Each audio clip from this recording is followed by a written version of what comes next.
Kau kuatkan jiwaku, Kau beriku kemenangan. Yesus, Kau benteng dalam hidupku. Kau hiburkan hatiku, Kau kuatkan jiwaku, Kau beriku kemenangan.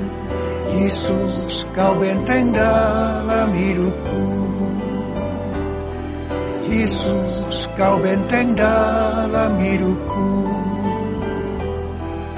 Yesus, Kau benteng dalam hidupku.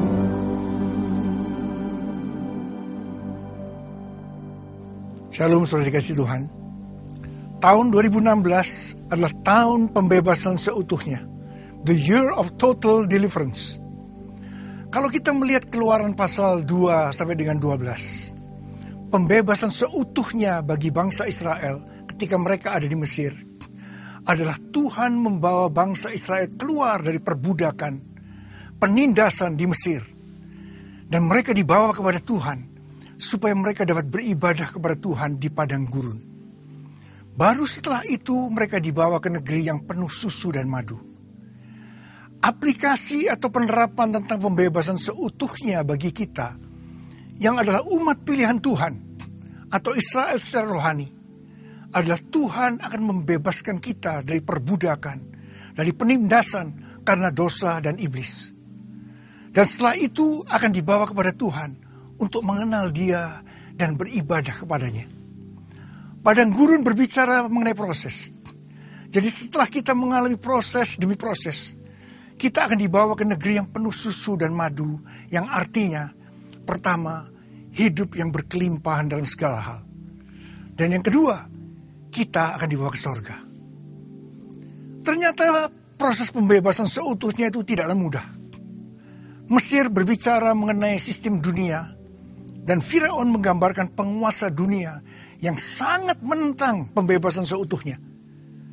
Pembebasan seutuhnya adalah suatu peperangan rohani.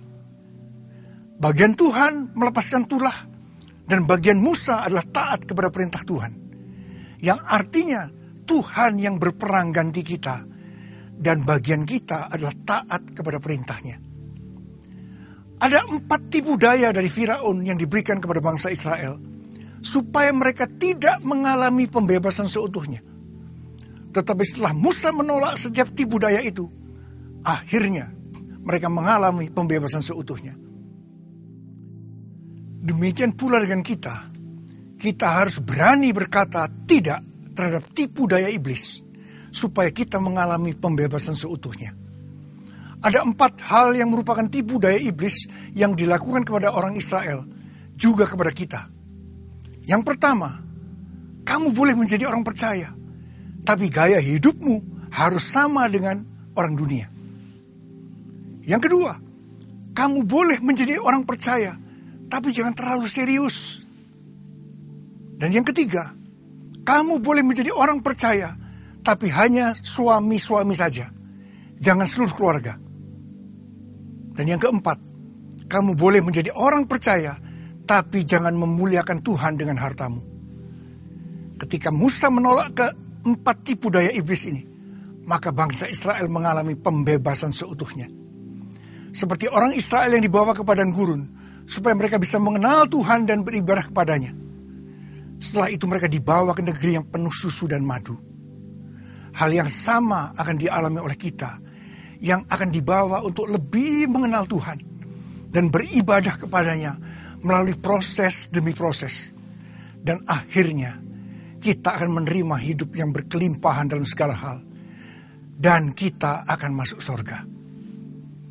Hari-hari ini saudara harus waspada dan berani berkata tidak terhadap tipu daya iblis, supaya saudara mengalami pembebasan seutuhnya. Saya mau berdoa buat saudara, supaya saudara keluar sebagai pemenang. Angkat tangan saudara.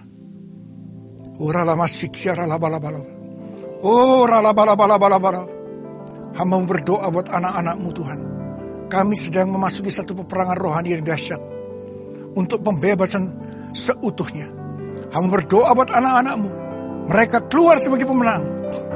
Keluar sebagai pemenang. Keluar sebagai pemenang. Dalam nama Yesus. Dalam nama Yesus. Amin.